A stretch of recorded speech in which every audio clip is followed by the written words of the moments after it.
Hello, I'm Matthew.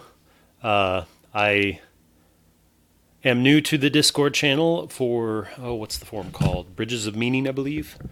And had some thoughts about the Paul Vanderklay. Specifically, I believe it's episode 31. He's talking about efficiency and resilience and general purposes and specificity, and he's kind of building the dynamic between that, which is very similar to something I've been working on for a while. Um, and I'm going to try to do a quick run through of it and see if anybody finds it useful or interesting or has any kind of feedback. So, okay. I guess I'm calling this a category map. With Aristotle and Kant and several others, the ideas of a category was the most absolute or most abstract thing you could find. And then, once you found those, you had all the categories. The way I'm using categories is much more broad. A category can be anything. It can be my hat, or it can be the category of all hats. Um, it can be, I've heard category use in so many different ways that I just kind of lumped them all together and started saying, well, yeah, category can be anything. And it's just helped me to think more universally and to be able to map out things. And as I started to map out things, I came up with this schema. So think of this as kind of like a Venn diagram of all possible human categories, whether it's, me at my job working, the category of doing that, or the category of being itself or of God. And I've organized it around four what you could call capacities or tendencies or abilities. I'm not sure quite how to categorize it. To be clear, I'm not making any kind of claim about the human brain here. This is more like a tool that might reflect the brain in some ways, maybe not. I don't know. I'm not expert enough. I'm just kind of randomly philosophizing, I guess. So these four capacities, one is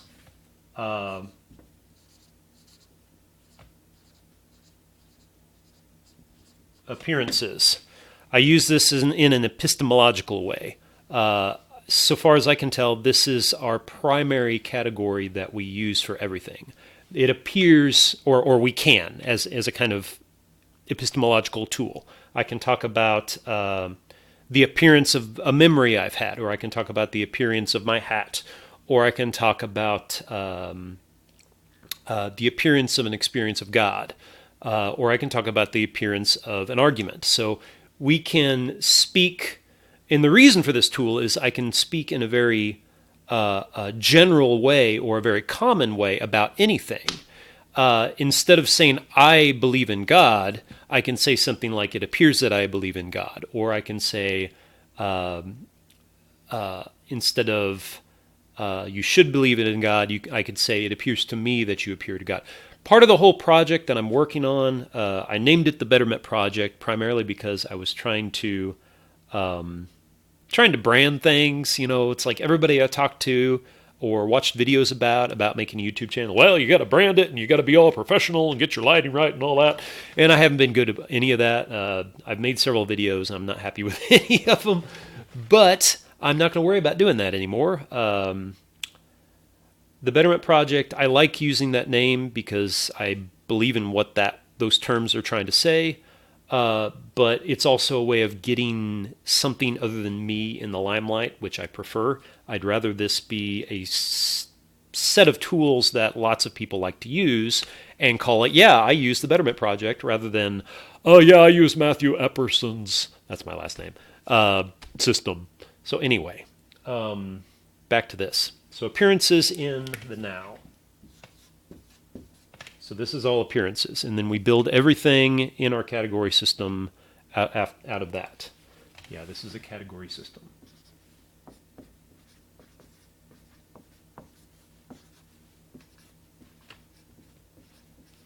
Category system. Bad writing, sorry. So I'll put this one. Abstraction. Oh yeah. Practical and conceptual. Is that on the screen well? Yeah. Okay. So, again, think of this as a Venn diagram. I've just divided it in half, which is normally not what you do with a Venn diagram because you are trying to show these big overlapping circles. Well, I'm doing it differently. This side is divided into the practical. That's the things I own, the people I meet and socialize with, the hammer I use to build a house. Anything you can think of that would be practical. The conceptual is the idea of what is a hammer or how do I use a hammer most efficiently. Here you think more about skills, unconscious skills. Here you think more of the theory behind those skills. So now, these 2 points, to jump to Paul Vanderklay real quick. In his video, again, I believe it was the 31st video, he talks about general and specific. These are 2 terms I've been working with for a long time. He doesn't quite pair them across from each other for some reason. I'd really be interested to know why he doesn't, because they seem to be, I can't think of the right term, but they seem to be in tension with each other, the general and the specific. Well, this level of abstraction, this is where we're heading towards the general. And when we cross this line, we are leaving behind specificity. The specificity of, we're leaving behind a kind of specificity, because you can talk about a specific theory on this side, but we're not talking about the specificity of this marker or this hat or my house, my hat, Okay, so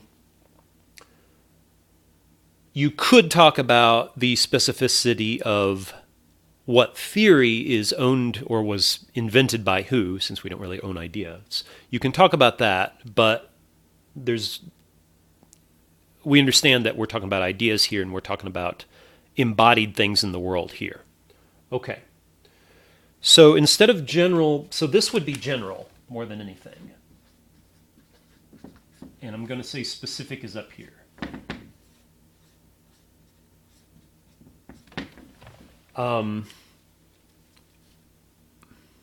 The reason specific is not here in the now is because you're getting everything here. This is the locus of all input, even your memory. Like, again, this is not my brain. This is a model of my thoughts. Your brain is somewhere here in the now, and it's giving you everything here in the now from this point of input where all the appearances come from. This is my schema to try to understand what I'm getting from there. So I break, you have all these ideas that are coming in, and you're categorizing them in all these different ways as they come in. And some are going towards the specific. Now, when I first made this, I've made a video about this before, but I didn't have this specific point, and I didn't have this point down here. The more I thought about it, however, the more I wanted to include, I guess I'll put it in.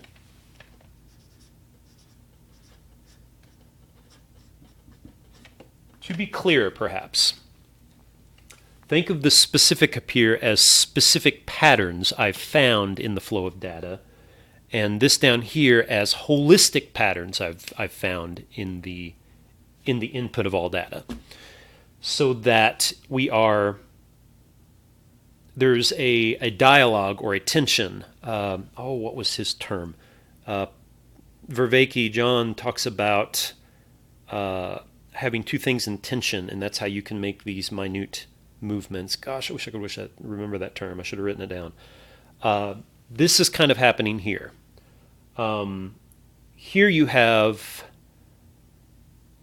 something. I think what begins to happen down here is more overlapping of categories into like the analogical. Analogy, metaphor, all these kind of things happen here. So if you can imagine up here in the specific, that's where, like the very tippy top up there, that's where your scientific experimentation happens. It's almost an abstraction from reality, right? You make this laboratory situation, or you set up your controls and you're trying to abstract something, some specific pattern, repeatable pattern from the world. And so here you would have categories that are very rigid and do not overlap, and you're collecting all your specific ones. In the middle, you have some overlap of categories. These are, I think of this as the realm of stories. In fact, let me just kind of put this in.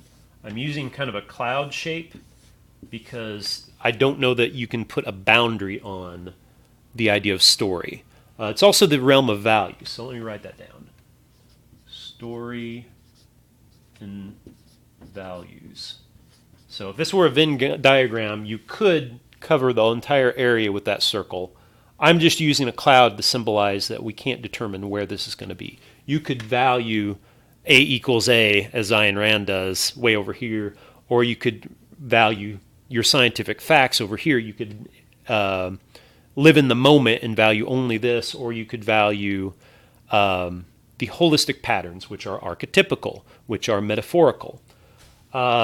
Just to perhaps give some context for this, I think Jordan Peterson spends most of his thought processes in, well, primarily in the holistic. I was thinking I could divide him either here or here as well, but I can't remember if I did that or what I decided. But he's gone deep into archetype and in archetypical thinking. The thing that drives me nuts about, I don't know why I'm going on Jordan Peterson rant, but the thing that drives me nuts about him most is when he starts talking about the neo-postmodern Marxists, or however that is.